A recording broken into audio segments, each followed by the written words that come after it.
Have I ever observed that the moment I cease allowing someone control over me, they don't simply depart, they alter their methods? Manipulators don't concede, they adapt. And their subsequent actions are often dirtier, more insidious, and considerably more dangerous than anything previously attempted. Like a spider meticulously weaving its web while the ensnared fly feigns safety, or a hunter concealed amongst foliage, awaiting a lapse in my vigilance. They smile. They feign calmness, yet beneath the surface they scheme. Because once direct control is lost, they endeavor to control the narrative about me. This constitutes the genuine test. Will I succumb to it, or will I rise above? Because ascending doesn't merely signify escape. It exposes everything they sought to conceal. Today we delve deeply into the psychological games manipulators employ and how Stoic philosophy equips me with the tools to remain impervious. Stay engaged. What I'm about to learn could potentially change everything. If I'm prepared to stay sharp and unbreakable, I should hit that subscribe button. Let's get into it.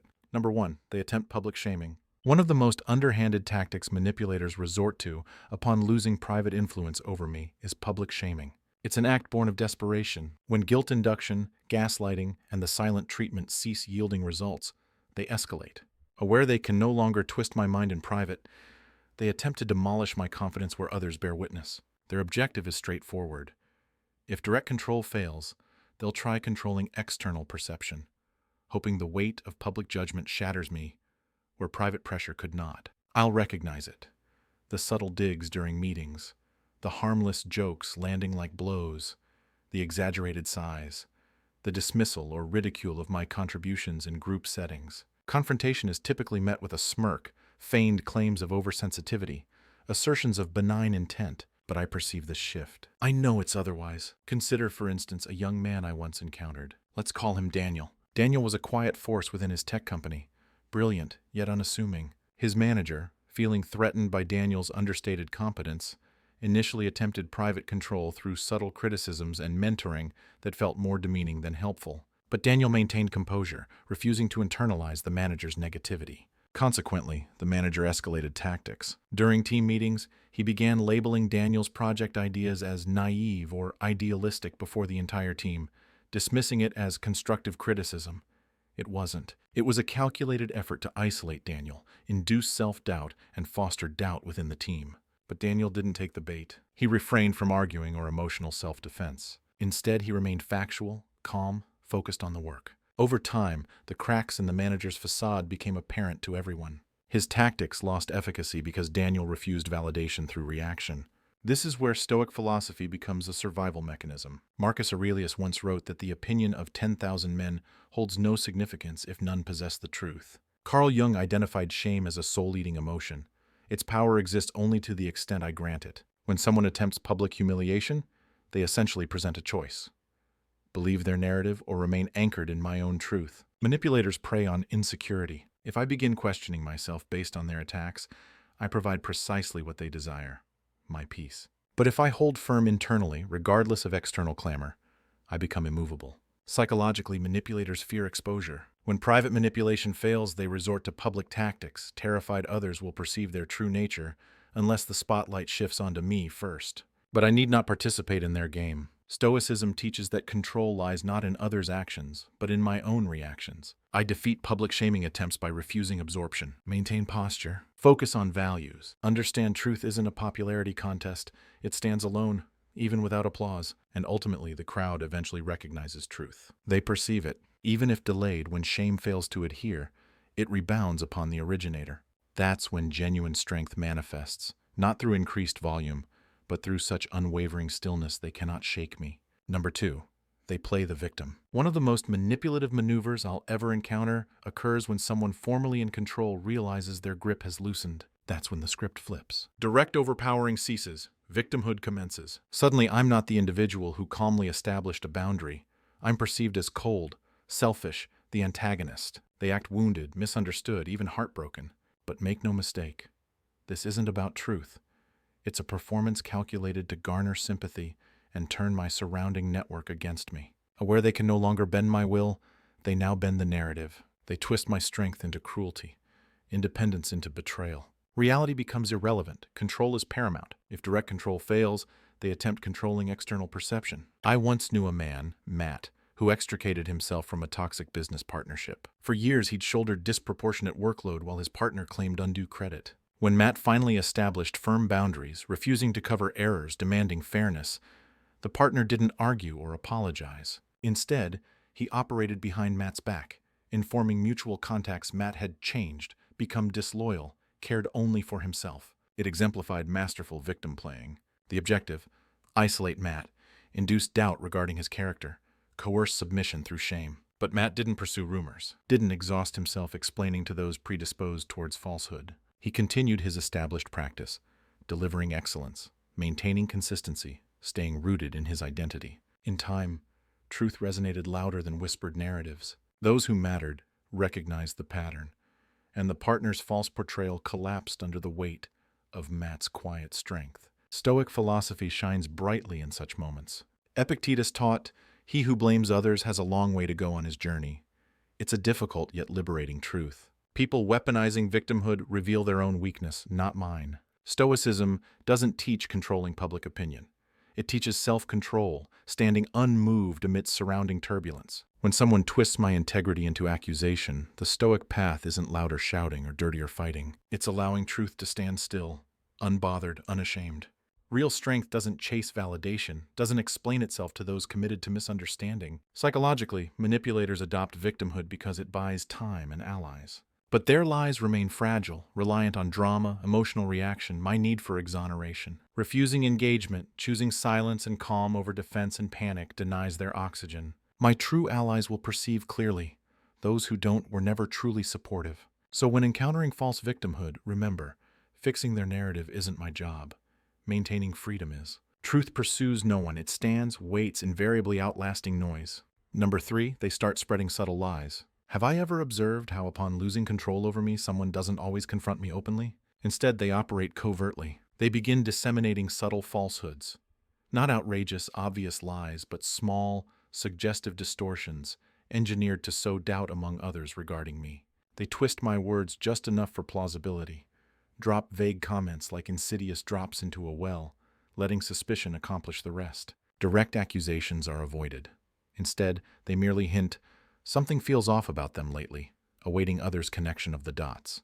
This isn't accidental, it's a calculated strategy. Once realizing direct manipulation is ineffective, they shift towards sabotage. The aim changes from controlling me to controlling external perception of me. Psychologically, this tactic leverages the human tendency to doubt undefended assertions. They know sufficient unanswered minor doubts, if planted effectively, can inflict damage seemingly harder to repair. Manipulators understand lies propagate faster than truth because lies ignite emotion, suspicion, anger, fear, while truth demands patience, calm. They exploit this temporal gap, relying on my potential panic, rumor chasing, self-exhaustion, defending every facet of my reputation. That constitutes their real trap, not the lies themselves, but my anticipated response. This is where Stoic wisdom functions as my armor. Seneca stated, "The truth is simple. Lies require complication." And Mark Twain warned a lie travels halfway globally while truth prepares. Together, these insights form a straightforward, potent roadmap. When falsehoods spread, resist outrunning them. Stand firm. Allow the storm passage. Truth moves slowly but possesses strength lies can never emulate. A Stoic doesn't pursue every whisper.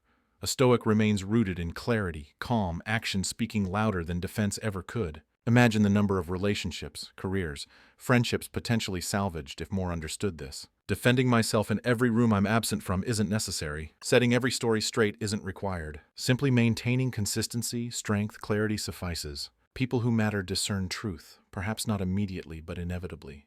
Those preferring falsehood were never truly supportive initially. So, upon sensing the shift, when vague comments, twisted narratives circulate, resist the urge to correct, explain, plead. Instead, live such that lies appear inherently ridiculous. Trust that while falsehoods burn brightly momentarily, truth burns steadily lifelong. Those thriving in shadows cannot withstand the light created simply by my refusal to yield. Have I ever experienced someone twisting my words or spreading quiet lies behind my back? I'd love to hear how I handled it. Drop my experience in the comments below. Let's talk about it and grow stronger together. Number 4. They isolate you from others. Studies reveal one of the most effective methods for breaking an individual's spirit isn't direct assault, but isolation. Manipulators instinctively grasp this. Feeling their influence waning, they don't always engage head-on. Instead, they initiate gradual, careful isolation, often rendering it inconspicuous. Locking me in a room isn't necessary. Merely excluding me from previously safe social spaces suffices. A whisper here, suggestive comment there, small actions shifting others' perceptions. It commences subtly. Someone formerly close seems distant. Group dynamics feel altered. Invitations previously received cease arriving. I'm left pondering the change, unaware someone engineers this loneliness behind the scenes. The truth is brutal. Isolation functions as a weapon. Unable to control me directly, they weaken my foundation by dismantling my support system. Fewer trusted voices heard equates to increased vulnerability towards self-doubt, confusion, emotional exhaustion. It's a psychological siege. Induce isolation, instill self-questioning, facilitate breakdown. Fairness is irrelevant, truth is irrelevant. Power remains the objective, and for manipulators, power equates to survival. Consider Rachel, a mid-level manager at a marketing firm. Well-respected, friendly, she had cultivated strong professional bonds over years. But upon promotion ahead of a colleague believing the position rightfully his, shifts began. Slowly, he planted quiet doubts. Casually mentioning to others, Rachel seemed overwhelmed. Perhaps the promotion proved excessive. He feigned concern, avoiding accusation, portraying support while subtly undermining credibility. Rachel first noticed colleagues ceasing project collaboration formerly shared. Meetings grew colder. Feedback became strangely muted. Open attacks were absent.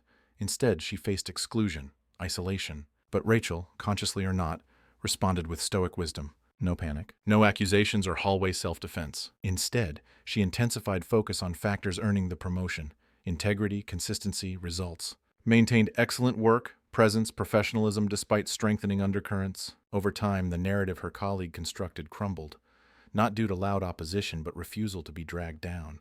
Truth in actions outlasted circulating lies. Seneca once advised, "Associate with those who will make a better man of you." And Machiavelli, with darker understanding of human behavior, revealed this manipulation's core. Control the narrative, control the person. Manipulators don't merely aim to ruin reputation, they attempt redefining identity externally. The Stoic response isn't chasing every lie or explaining oneself universally. It's living such that lies appear unbelievable over time. Psychologically, when isolation tactics commence, the most dangerous reaction involves internalization, believing the false narrative. That represents the manipulator's true goal, altering not just external perception but self-perception. But remaining rooted in truth, values, mission collapses their strategy under its own weight. People meant for me, truly seeing me, won't be swayed by quiet distortions. Isolation built on falsehood eventually disintegrates against quiet, consistent authenticity. Manipulators might steal audience, but never character, unless willingly surrendered. Stoicism teaches the only truly controllable element is oneself. Choices, responses, truth. Guarding those fiercely renders whispers powerless. If you found these insights valuable, let me know by commenting yes below. Your thoughts matter and I'd love to hear from you. Number 5, they use guilt to make you comply. Have I ever found myself agreeing when every fiber resisted simply due to guilt? Guilt ranks among the most potent emotional weapons manipulators deploy upon realizing control through reason or open dialogue fails. Logical confrontation is bypassed, boundary respect non-existent. Instead, they target my most vulnerable aspects: empathy, heart, conscience. A few strategically placed words, a sigh, a look of disappointment. Suddenly, I'm questioning myself, yielding compliance, not from agreement, but guilt over refusal. The truth, guilt proves effective because I care. They recognize my thoughtfulness, desire to treat others rightly. But instead of honoring this quality, they exploit it, twisting it into a leash. Shouting or threats become unnecessary. A single loaded statement like, "I guess you don't care about me anymore," can trigger an internal spiral, leading to apologies for needs, dreams, even personal growth. It's emotional blackmail, a slow, corrosive pressure inducing self-prioritization last until my own voice fades entirely. Psychologically, the manipulator engages deeply. They leverage my internal narrative of being a good person, weaponizing it. Over time, I might feel trapped, overextending, overcompensating, perpetually striving to prove absence of selfishness, coldness, ingratitude. Direct requests become obsolete.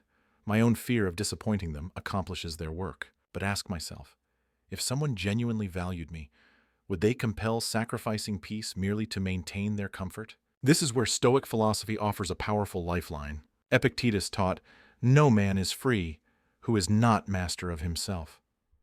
Freedom commences upon realizing guilt manufactured by others doesn't reflect wrongdoing.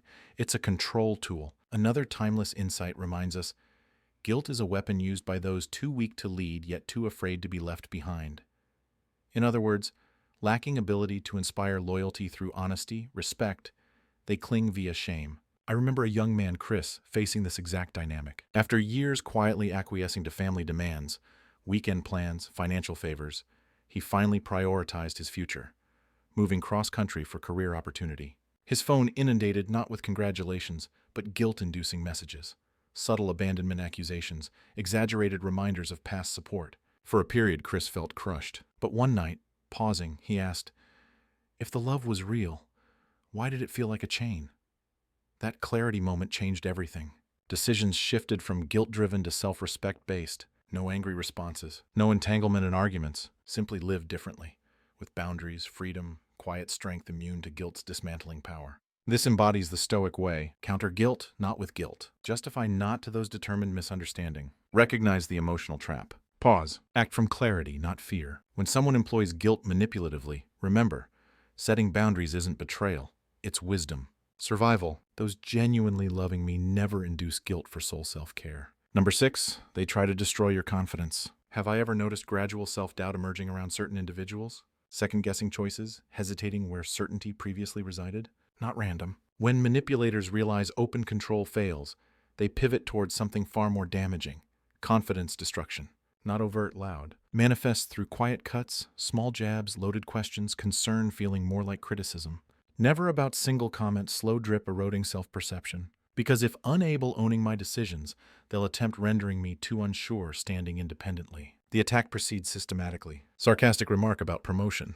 Skeptical look upon sharing new idea. Backhanded compliment celebrating personal win. Initially dismissed. Then questioning arises, perhaps missing something? Perhaps capability overestimated? The manipulator banks precisely on this. Not defeating in single blow, but gradual wear down until decision point freeze, afraid trusting own instincts. Psychologically, this tactic hijacks internal voice. Instead hearing personal confidence, their doubts replay mentally. Self-trust erosion naturally prompts external validation seeking. Manipulators require no demanded loyalty when engineering uncertainty. Simply observe deference occur repeatedly. This is where Stoic philosophy proves not just helpful, but absolutely vital. Marcus Aurelius wrote, "You have power over your mind, not outside events." Realize this, and you will find strength. Stoicism's essence teaches while stopping manipulation attempts against reality is impossible. Full authority resides over mental acceptance. Naval Ravikant framed it simply. The first step in silencing a strong mind is convincing it that it's broken. But I am not broken. I face subtle psychological attack from someone fearing my independence because it highlights their weakness. Consider this. Imagine diligent project work. Feeling proud, someone casually remarks, "Well, you got lucky this time."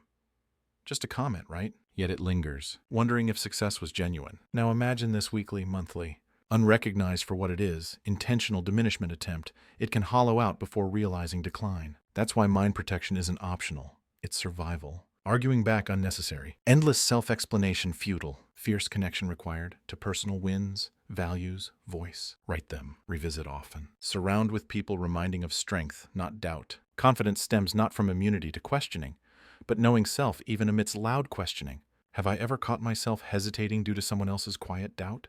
Let's discuss in comments. My story might aid another reclaiming strength. Number 7, they offer fake reconciliation. Reconciliation. Sometimes, when manipulators realize every tactic failed, guilt, lies, isolation, intimidation ineffective, they resort to final, most deceptive move, feigned reconciliation.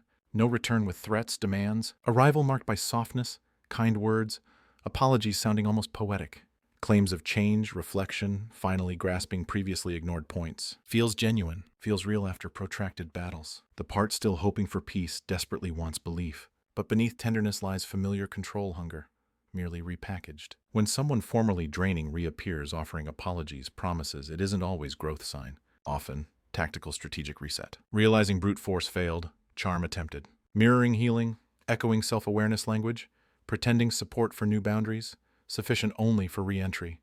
Allowing premature access reveals pattern. Initially tiny comment, guilt trip, cloaked compliment. Then slowly, almost imperceptibly, old patterns resurface.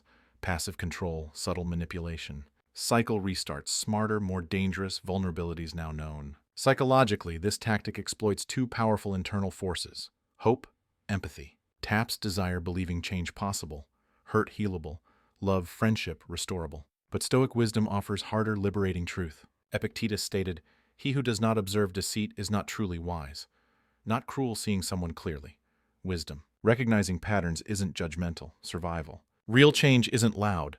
Consistent, patient, proven over time. Changed tone doesn't equate changed heart. Consider real-life appearance. Someone formerly mocking boundaries now quietly agrees, then tests edges when attention presumed elsewhere. Someone formerly guilt-tripping independence now smiles, claims support, yet finds small ways inducing self-questioning again. Lacking deep grounding in personal clarity allows mistaking new softness for sincerity, often witnessing not transformation but strategy. This necessitates Stoic principle. Forgiveness, wisdom must coexist. Forgive if chosen. Release bitterness for personal peace. But never forget witness patterns. A snake shedding skin isn't transforming, merely growing larger. Wisdom isn't just granting second chances.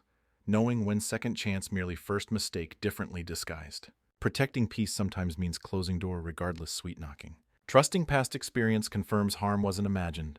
Understanding while words rehearsable, character unfakeable indefinitely. Owes no one endless life access simply because right words finally uttered. Strength lies believing repeated actions already revealed. Walk forward stronger, eyes open, heart clear, mind unshaken. If I've remained until now, understand this. I am already breaking free. When manipulators realize control impossibility, they deploy remaining arsenal. Guilt, lies, isolation, fake apologies, hoping for slip, self-doubt, shrinkage. But presence here, listening, learning, sharpening mind, signifies already steps ahead. Not just surviving tricks, building something feared most. Real, unshakable strength. Life they cannot infiltrate, mind they cannot bend. Remember, power operates only upon surrender. Owes no one peace, loyalty, future simply because emotion twisting once known. Strength solely mine, clarity my defense. Life belongs exclusively me, so stand tall internally.